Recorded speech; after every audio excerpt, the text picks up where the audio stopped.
శనార్థులు public ఆర్తలు చూడనికే అందరూ తయారున్నట్టే కదా. సరే మరిగా షురూ చేసుకుందాం పాండ్రి ఇయాల్టి జోర్దార్ వార్తలు. జనాలు కష్టమన్నొత్తే మాటిచ్చే లీడర్లను చూసింటారు కానీ ఎవరు కష్టాలున్నారో తెలుసుకొని మరి కన్నీళ్లు దుర్చే లీడర్లు చాలా అరుదుగుంటారోలా. కొందరైతే సాయం చేస్తామని కూడా చెయ్యరు, ఇంకొందరు అండగుంటామంటారు. అటెంక పట్టించుకున్న పాపానే ఓరు.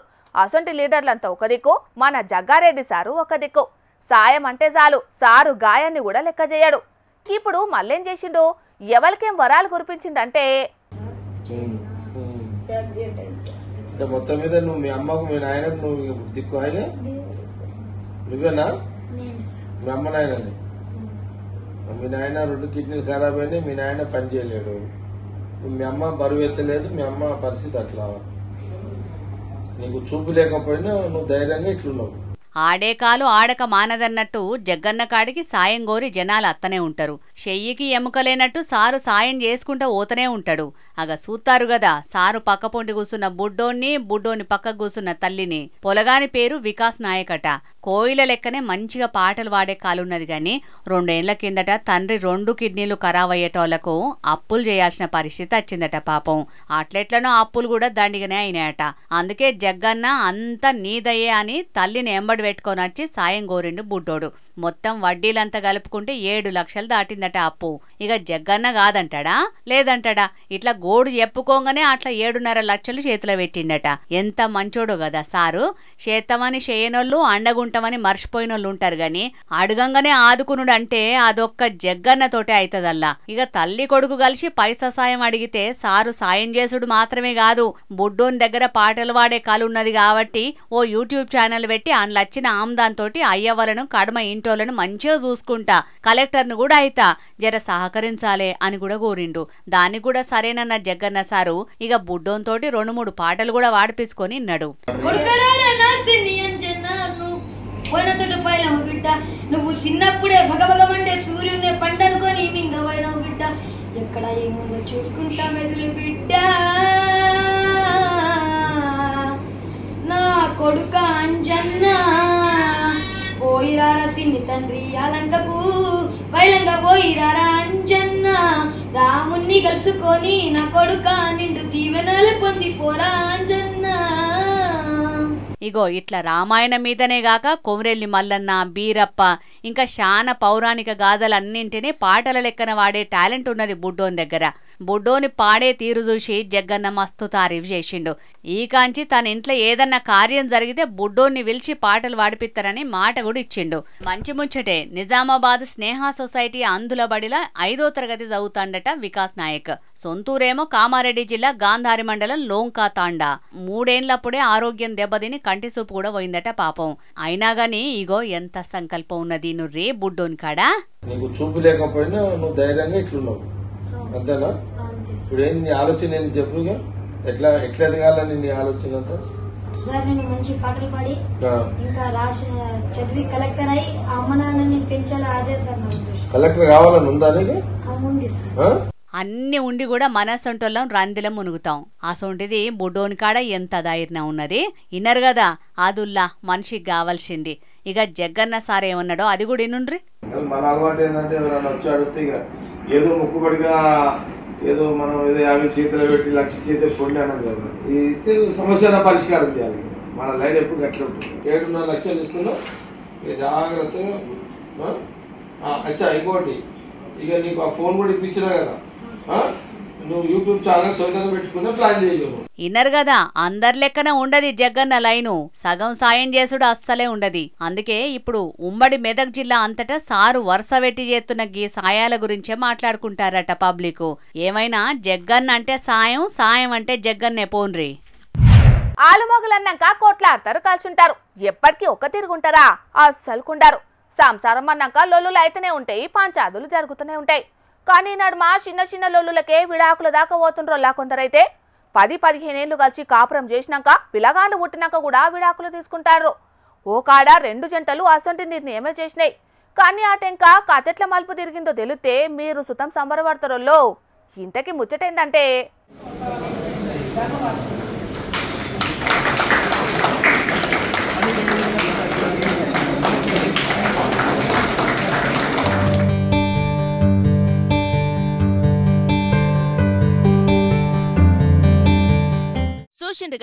విడిపోదాం అనుకున్నోళ్ళు ముషిముషిగా నవ్వుకుంటా ఎట్ల దండలు మార్చుకుంటాన్రో.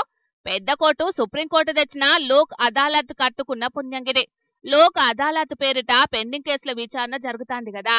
అట్లనే జగిత్యాల జిల్లాలో పెట్టిన లోక్ అదాలత్ల పెండింగ్ కేసుల విచారణ చేస్తుంటే జిల్లా జడ్జి ప్రధాన న్యాయమూర్తి రత్న పద్మావతి మేడం సమక్షంలో ఈ 2 జంటలు రాజీకొచ్చినాయి. విడాకులకు వీల్కోలు వాళ్ళకి కలిసుంటే కలదు సుఖమని నమ్మి దౌడం పక్కకు పెట్టి దండలు మార్చుకొని మళ్ళొకటైనాయి. 2 జంటలు దండలు మార్చుకుంటుంటే చూడాలి కోర్టు హాల్లా అందరు ఎంత సంబరపడ్డారో. కండ్లు విండుకుంటా ఏడ్చేటోళ్ళు ఏడ్చిండు, తూడ్చేటోళ్ళు దూడ్చిండు, చేతులెత్తి చప్పట్లు కొట్టేటోళ్ళు చప్పట్లు కొట్టిండ్రు. ఇగో ఈ జంటది రాయకల్ మండలం ఇటిక్యాలనట. ఆలు మొగల పేరు వెంకటేష్ హరిత. కట్నం పెట్టిందంటనోళ్ళ ఇలా కాపురంల చిచ్చు. అప్పటి సంధి ఎడమొఖం పెడమొఖం అన్నట్టు వేరువేరుగా బతుకుతాండ్రు. ఇక లోక్ అదాలత్ ముచ్చట ఎట్లుంటదో ఎరికే కదా. అటోళ్లకు ఇటోళ్లకు రాజీ కుదుర్చి నచ్చజెప్పుట్లా దానికి సాటే లేరు. అట్లనే విడాకులు అనే కాడ మళ్ళా మామిడాకుల తోరణం కట్టేటట్టు చేసిండ్రు. ముస్తఫా షరీఫ్ సుల్తానా దంపతులది కూడా అదే కథ. వరకట్నం లొల్లులట, మెయింటెనెన్స్ కేసుల తిప్పలట, కోర్టు చుట్టూ నెలల కమానం తిరుగుతాండ్రట. కానీ అలా జరిగిన లోక్ అదాలత్ పుణ్యమా అని మళ్ళొకటైనరు. ఇక జడ్జి మేడం ఏమన్నదో ఇన్ను రూపారి. కేసులో ఇద్దరు కూడా ఒక అండర్స్టాండింగ్ వచ్చి ఈ యొక్క లోకల్ రిజిస్ట్రేషన్ వల్ల next concern advocate on record వాళ్ళ యొక్క కన్విన్సింగ్గా వాళ్ళు చెప్పడం వల్ల వీళ్ళిద్దరూ కూడా రాజీ కుదుర్చుకుని ఇద్దరు కలిసి ఉంటారని నిర్ణయించుకోవడం నిజంగా హర్షించదగిన విషయం. అందరం కూడా పిక్చర్గా మీకు చెప్పాల్సి మీరు ఇవాళ నుంచి కూడా ఇద్దరు ఒకరికొకరు అండర్స్టాండింగ్ తోటి పిల్లలు మంచిగా చూసుకుంటూ హ్యాపీగా ఉండాలని చెప్తూ గిట్లా జడ్జి మేడం మస్తు ఖుషైంది. 2 జంటలను మస్తు మెచ్చుకున్నది. మంచిగా కలిసిండుండ్రని దీవనార్థులు కూడా పెట్టింది. ఎంతటి లొల్లులైనా రాజీ పడితేనే పరిష్కారం దొరుకుతుందని చెప్పింది మేడం. ఏదేమైనా కోర్టు కేసులల్లా అయ్యే జాప్యం చేయంగా న్యాయం దక్కుతలేదని కొందరు తన్లాడతారు కదా. ఆ జాప్యం చేయంగానే ఈ 2 జంటలు మళ్ళా కలిసినయోల్లా గిట్లా. లేదంటే క్షణికావేశంలా గప్పుడే కాపురాలు కూలిపోయాయి. అందుకే అంటారు ఎంతటి గాయమైనా కాలం మాన్పుతుందని. దేనికైనా ఓపిక కావాలలో. ఏమంటారు?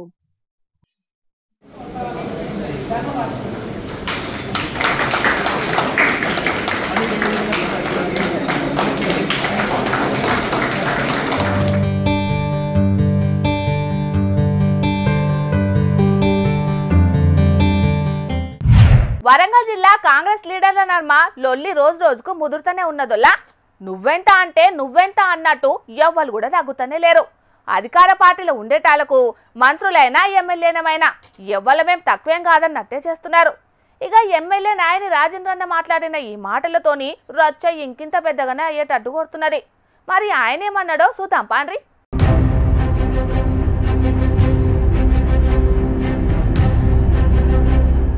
ఎవరి పద్ధతిలో ఎవరి లిమిట్లో వాళ్ళు ఉంటే బాగుంటుంది. మాకు కూడా నేను మీది హైకమాండ్ దృష్టికి తీసుకుపోతున్నా. పెద్దలు వారు వాళ్ళ యొక్క పెద్దతనాన్ని హోందాన్ని కాపాడుకుంటే అందరికీ మంచిది. ఎందుకంటే మీరు నలుగురికి చెప్పవలసిన 4 నియోజకవర్గాలను పట్టించుకొని చెప్పవలసింది పోయి 4 నియోజకవర్గాలల్లో ఏళ్లు పెట్టి డిస్టర్బ్ చేసుకుంటూ పోతుంటే అది మంచి పరిణామం కాదు. నా నియోజకవర్గంలో నాకు తెలియకుండా నా గుడి అమ్మవారి గుడి నా దగ్గరకు వస్తుంది. పొద్దుగా లేస్తే మేము అక్కడ కూర్చొని అభివృద్ధిలో మేము భాగస్వామ్యం చేసుకుంటూ పోతుంటే ఎవరి వాళ్ళని మీరు కమిటీ సభ్యులను వేసుకుంటూ పోతే ఇక్కడ ఎట్లా మరి అనేది అధిష్టానం దృష్టికి తీసుకెళ్తాను. విన్నారు కదా వరంగల్ పశ్చిమ ఎమ్మెల్యే నాయని రాజేందర్ అన్న మాటలు. మంత్రి కొండా సురేఖక్క పేరు తీయకుండానే ఎవరి లిమిట్ లో వాళ్ళు ఉండాలని స్వీట్ వార్నింగ్ ఇచ్చినట్టే చేసిండు. ఇక ముచ్చట ఏంటిదంటే భద్రకాళి ఆలయ పాలక మండలి కమిటీ ముచ్చట్ల మంత్రి కొండా సురేఖక్కకు ఎమ్మెల్యే నాయని రాజేందర్ అన్నకు అస్సలకే వాడతలేదు. భద్రకాళి అమ్మవారి ఆలయం వరంగల్ పశ్చిమ నియోజకవర్గంలో ఉన్నది. కాకుంటే ఎమ్మెల్యేకు తెలియకుండానే మంత్రి సురేఖక్క ఇద్దరు ధర్మకర్తలను నియమించటాలకు రాజేందర్ అన్న ఇట్లా గరానికి వచ్చిందన్నట్టు. లోకల్ ఎమ్మెల్యేగా అభివృద్ధి పనులు చేయడానికైనా దేనికైనా నేనే ముందుంటా. అసొంటిది నన్ను కాదని ఆలయ పాలక మండలి సభ్యులను ఎట్లా నియమిస్తారు, అది కూడా నా నియోజకవర్గం వాళ్ళని కాదని. దేవాదాయ శాఖకు మంత్రి అయినంత మాత్రాన ఏదైనా చేస్తామంటే చూసుకుంటా ఊకునేదే లేదన్నట్టుగా మాట్లాడేటాళ్లకు ఈ రచ్చ ఇప్పట్లో ఒడిచితట్టయితే కానస్తలేదు. మరిగా రాజేందర్ అన్న పిసిసి పెబ్బ మహేష్ కుమార్ గౌడ్ కు ఫిర్యాదు చేసిండు కాబట్టి ఈ లొల్లి టీ కప్పుల తుఫాన్ లెక్క చల్లబడుతుందో లేకుంటే లీడర్ల నడుమ ఇట్లనే కక్షలు వెరుగుకుంటా పోతాయో చూడాలే గాని మొత్తానికైతే వరంగల్ లీడర్లు మాత్రం ఎవ్వరికి వాళ్ళు తగ్గేదేలే అన్నట్టుగా చేసుకుంటా వరంగల్ పౌరుషాన్ని చూయిస్తున్నారు పోండ్రి.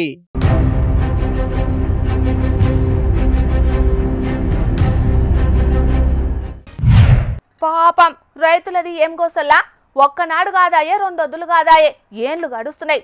రాజ్యాలు మారుతున్నాయి, రాజ్యాలు ఏలేటోళ్ళు మారుతున్నారు కానీ రైతుల బతుకులు మాత్రం మారతలేవుల్లో. అదివరకు వడ్లు కొంటలేరని రైతులంతా బాధపడితే ఇప్పుడు యూరియా కోసం రైతులు దినాం రోడ్ల మీదనే ఉంటున్న వార్తలు మనం చూస్తూనే ఉన్నాం కానీ గీడో కాడ యూరియా దొరుకుతలేదని గీ రైతన్న ఏం చేసిండో చూడుండ్రి.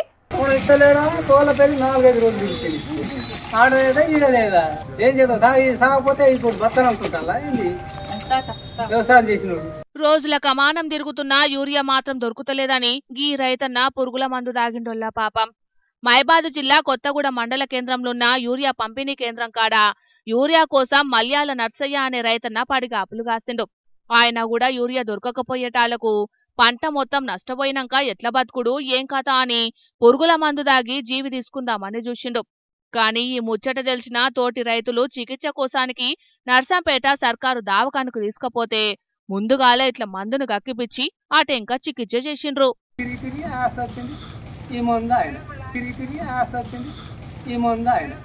ఈ రైతన్న మాటలిన్నాక రాజ్యమేలుతున్న నాయకులు తల్కాయ ఎక్కడ పెట్టుకుంటారోనని గారానికొచ్చిండ్రు అక్కడి రైతులు. యూరియో రామచంద్ర అని ఓ దిక్కు రైతులంతా అల్లాడుతుంటే పాలకులు మాత్రం మా బాధలేం పట్టించుకుంటలేరు, వీరికెంచి ఎరువుల కష్టాలేం లేవని మాట్లాడబట్టే అని కోపానికి రాబట్టిండ్రు. రైతులు పంటలు వండించుకునేటందుకు ఎరువులు దొరుకుతలేవు గాని తాగి సచ్చేటందుకు మాత్రం పురుగుల మందులు పుష్కలంగా దొరుకుతున్నాయని ఫైర్ అవుతున్నారు. మరిగా సీఎం రేవంత్ అన్న ఇప్పటికే శానా జాగల్లా రైతులు యూరియా కోసం కన్నమ్మ కష్టాలు పడుతున్నారు. ఆఖరుకు పెట్టిన పెట్టుబడి నష్టపోయే కాలం వచ్చినదని జీవిసుతం తీసుకుందామని అనుకుంటున్నారు. కాబట్టి ఇప్పటికైనా కొంచెం రైతుల అవస్థల మీద శ్రద్ధ పెట్టి రైతులకు సరిపోయినన్ని యూరియా బత్తాలు తెప్పిండ్రని డిమాండ్ చేస్తున్నారు.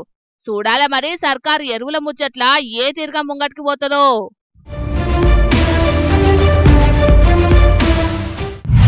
తెలంగాణ రాకముందు కరెంటు చక్కగా ఉండకపోతుండే కాబట్టి కరెంటు తీగల మీద బట్టలు ఆరేసుకోవాలని ఎటకారం చేస్తుండేది లీడర్లు. కాకుంటే కరెంటు ముచ్చట్ల ఇప్పుడు పరిస్థితి మారింది. కానీ గీడ మాత్రం నిజంగానే బట్టలు ఆరేసిండ్రు. కాకుంటే రోడ్ల మీద కాదు, అది ఎక్కడా ఏం కదా అనేది పురాగా అరుచుకుందాం పాండ్రి. రోడ్డు మీద బట్టలు ఆరబెట్టుకునుడు, వడ్లారబోసుకునుడు కామన్ గా జరుగుతుందని మీకు అందరికి అనిపిస్తుండొచ్చు గాని ఇది మామూలు రోడ్డేం కాదు. పట్నంలా దుర్గం చెరువు మీద కట్టిన కేబుల్ బ్రిడ్జ్ తర్వాత గంతే. ప్రతిష్టాత్మకంగా కట్టిన కరీంనగర్ కేబుల్ బ్రిడ్జ్ అవునుల్లా నియమే. 200 కోట్ల రూపాయలతోని మానేరు నది మీద కేబుల్ బ్రిడ్జ్ కట్టింది పోయిన సర్కార్. ఇక అప్పుడు ప్రతి ఆదివారం నాడు సండే ఫండే అని చెప్పి కార్యక్రమాలు కూడా చేసేది. ఇక కేబుల్ బ్రిడ్జ్ మీద నుండి మానేరు నది అందాలను చూడడానికి కరీంనగర్ నుంచే కాదు చుట్టుముట్టున్న ఊర్లల్లా జనాలు కూడా బగ్గమందే వచ్చేది అప్పట్లా. కానీ ఇప్పుడు పరిస్థితి మారింది. చాలా రోజుల సంధి ఆ కేబుల్ బ్రిడ్జ్ రోడ్డును పట్టించుకోకపోయేటాళ్లకు ఖాళీగున్నదని బట్టలు ఆరబెట్టిండ్రు ఇట్లా. కానీ కేబుల్ బ్రిడ్జ్ ని 200 కోట్ల రూపాయలు ఖర్చు పెట్టి కట్టి 3 ఏళ్లు కూడా గడవక ముందే గిసొంటి పరిస్థితి వచ్చేటాళ్లకు కేబుల్ బ్రిడ్జ్ కట్టింది బట్టలు ఆరేసుకోవడానికేనా అని సోషల్ మీడియాలో మస్తు గెడ్డిస్తున్నారు నెటిజన్లు. మరిగా ఏమన్నా చిన్న చిన్న రిపేర్లుంటే జల్దీ వేసి అటు ప్రయాణికులకు ఇటు పర్యాటకులకు అందుబాటులోకి తీసుకురావాలి. కానీ కరీంనగర్కే తలమానికంగా కట్టిన కేబుల్ బ్రిడ్జ్ ని గిట్లా అగాధం ఇడ్సబెట్టుడు మాత్రం పద్ధతి కాదని గరమైతున్నారు కరీంనగర్ ప్రజలు. మరిగా రోడ్లు భవనాల శాఖ అధికారులు ఇప్పటికైనా దీని మీద శ్రద్ధ పెడతారో లేకుంటే బట్టలు ఆరేసుకుంటే ఏమైతాంది, దానికైనా ఉపయోగపడుతుంది కదా అని చూసి చూడనట్టే పోతారో మరి.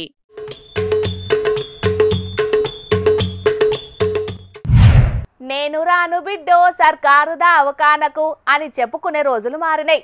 సర్కారు దావకాన్లలో కూడా కార్పొరేట్ దావకాన్లను తలదన్నే రీతిలా సౌలతులు చేస్తున్నామని పెద్ద లీడర్లు ఉద్దర ముచ్చట్లు బగ్గనే చెప్తున్నారు. కానీ మోక మీద కథ అలాగుంటున్నదోల్లో. కావాలంటే గీ పెద్ద ఆసుపత్రిని చూడుండ్రి.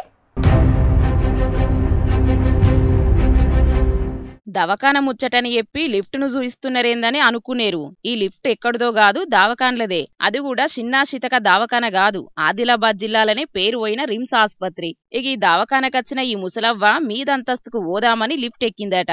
పాపం నడిమిట్ల కోంగనే లిఫ్ట్ ఆగిపోయేటాళ్లకు పర్షాన్ అయిందట ఆ అవ్వ. ఆయంత నడిమిట్లనేమన్నా అయితదా ఏందని మస్తు బుగులు పడ్డదట. కానీ సెక్యూరిటీ గార్డులకు సిబ్బందికి అక్కడున్నోళ్లకు మదలబు పంపితే అందరు కలిసి క్షేమంగా బయటికి తీసుకొచ్చిండ్రు. దీంతోని అందరూ హమ్మయ్య అని ఊపిరి పీల్చుకున్నారు.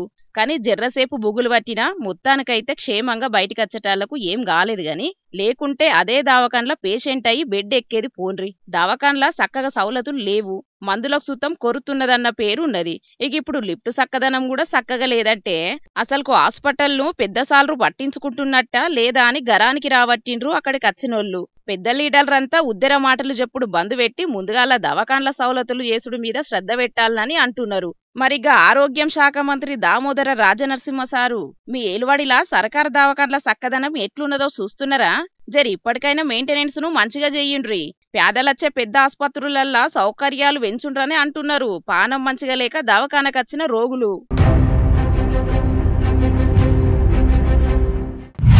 మొక్కలకి కూడా పానం ఉంటది.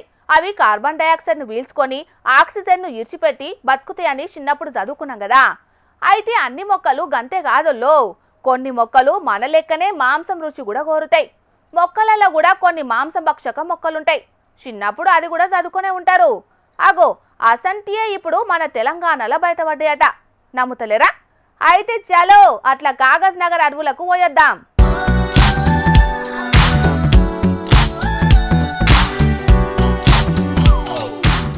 మనకాడ మన తెలంగాణలో కూడా మాంసం రుచి మరిగిన మొక్కలున్నాయట నువ్వు. అవు ఇగో గివ్వే అవి. అగో ఆ గులాబీ రంగుల పువ్వులే కానొచ్చే దాని పేరు డ్రోసేరా బర్మనీనట. పొడుగ్గా ఇంకో తిరిగి ఉన్నాటి పేరేమో యూట్రిక్లేరియానట. ఈ రెండు మంచి మాంసం ఆరగించేటి మొక్కలే. అంటే చికెన్ షాపుకు పోయి చికెన్ కొట్టించుకొని వచ్చి తినేటి కాదు. దగ్గరికి ఏదన్నా పురుగన్న పుట్టన్న ఇటు మీద ఆలితే ముడుచుకొని బంధించిన కీటకాలను జీర్ణం చేసుకుంటాయట. కొమ్రం భీం ఆసిఫాబాద్ జిల్లా కాగజ్ నగర్ ఫారెస్ట్ డివిజన్ లో ఉన్న పెంచికల్పేటు బెజ్జూర్ అడవులల్లా అడవి అధికారులు వీటిని గుర్తుపట్టిర్రట. చూస్తారు కదా ఎట్లున్నాయో, ఆకుల మీద ఎంటికల లెక్క కానొస్తున్నాయి చూసిర్రా. అగో ఆటి నుంచి జిగురత్తదట. దాన్ని చూసి అబ్బా కమ్మగా ఉన్నదని పురుగు పుట్టు ఆలంగానే వాటిని బంధించి జీర్ణం చేసుకుంటాయట. ఇవి ఎంత చిత్రం చూసిన్రా. మొక్కలకు కూడా పాన ఉంటదని గిందికే అన్నారు కావచ్చు.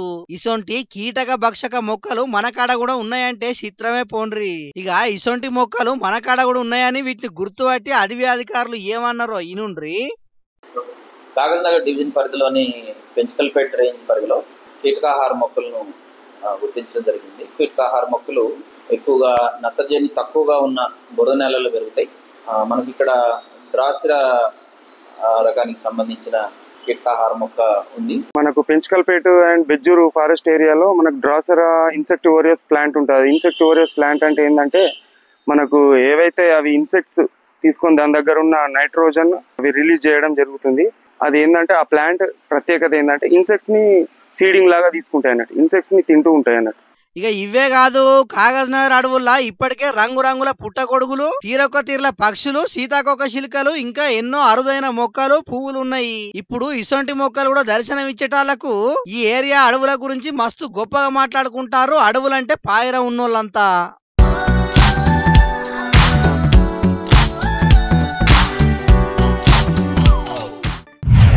మొన్న పాత బస్తీల హైడ్రా అధికారులు నిర్లక్ష్యం చేయంగా ఓ బుజ్జి తల్లి మ్యాన్ హోల్లో పడిపోయిందన్న ముచ్చట మన జోర్దార్లో చెప్పుకున్నాం కదా. ఇగో ఇయ్యాల కూడా గసంటి మ్యాన్ హోల్ చేయంగా ఎసంటి తక్లీఫ్ అయిందో చూడుండ్రోలా.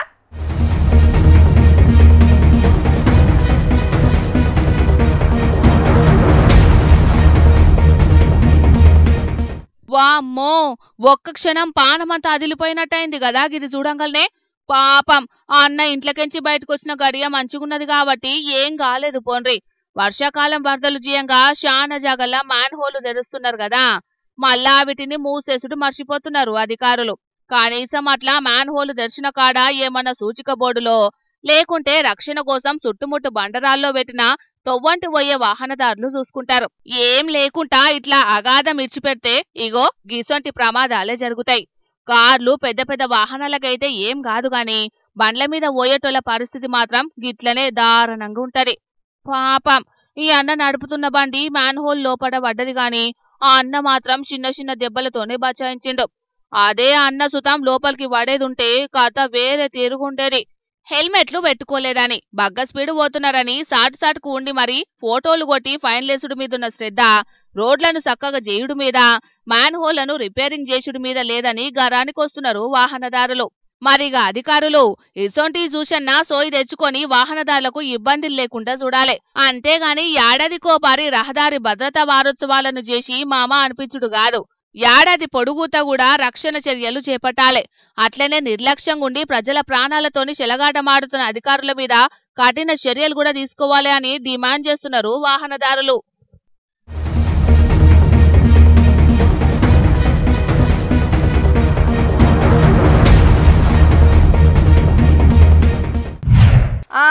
ఇక తెచ్చిన వార్తలన్నీ అయిపోయినాయి. ఇవోల్లా ఇయాల్టి జోర్దార్ వార్తలు. మళ్ళొచ్చే జోర్దార్లా మళ్ళా కలుద్దాం. అప్పటిదాకా చూస్తూనే ఉండుండ్రి హెచ్ఎం టీవీ. అట్లనే ఇంకిన్ని మంచి మంచి వార్తల కోసం హెచ్ఎం టీవీ యూట్యూబ్ ఛానల్ని సబ్స్క్రైబ్ చేసుకోండి. ఇసంటి ముచ్చట్లు ఆడ మస్తుగుంటాయి. అన్ని ముచ్చట్లు మీ దాకా చేరాలంటే తప్పకుండా గంట కొట్టుండ్రి, లైక్ చేయండి, ఈ ముచ్చటను మీ దోస్తులకి షేర్ చేయండి. ఏమంటున్నాం? సరే మరి, టాటా.